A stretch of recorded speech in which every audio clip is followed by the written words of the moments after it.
पाठीमागं काय झालं होतं, ECBC ENW आणि ECBCचे काही विद्यार्थ्यांच्या निवडी झाल्या होत्या, पण त्यांना नियुक्त्या दिल्या जात नव्हत्या नोकऱ्या. त्याची आदेशसंख्या पद सुद्धा निर्माण केले, पण काही EWचे खूप पुरं उपोषण करते, खूप असं म्हणजे त्यांचे खूप प्रश्न चालू आहेत. ECBCची सुद्धा 2014ची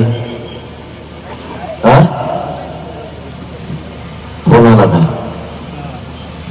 त्याच्या सुद्धा त्यांनी सांगितलंय, तर वाचून दाखवलंय मोठे हो, दाखवू का मग वाचून दाखवू का, आपल्याला दुसरं कामच काय आरक्षण सोडू म्हणून गडबड झाली नाही. उरके ना मला जायचं होतं बैल सोडायला, बैल तिकडं ना आपण इकडे जा.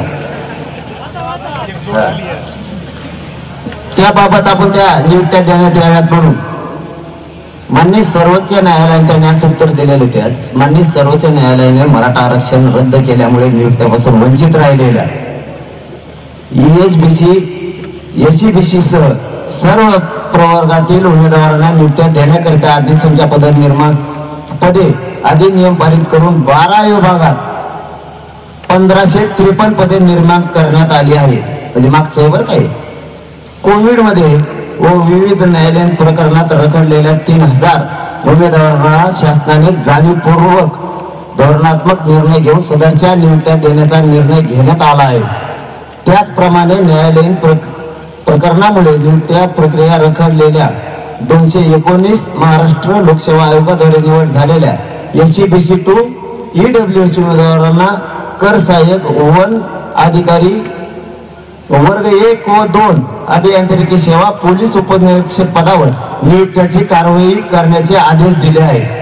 अशा प्रकारे एकूण 4772 उमेदवारांना नियुक्त्या देण्यात येत आहे. त्याचा शासन निर्णय केला कसं काय, त्याचा आदेश झाला असेल ना, झालं तरी मी वाचणारच आज संध्याकाळी. मी एक रात्र घालणार म्हणजे घालणार. मी एक काना मात्र हुकला तरी ऐकत नसतो. मग कोणाच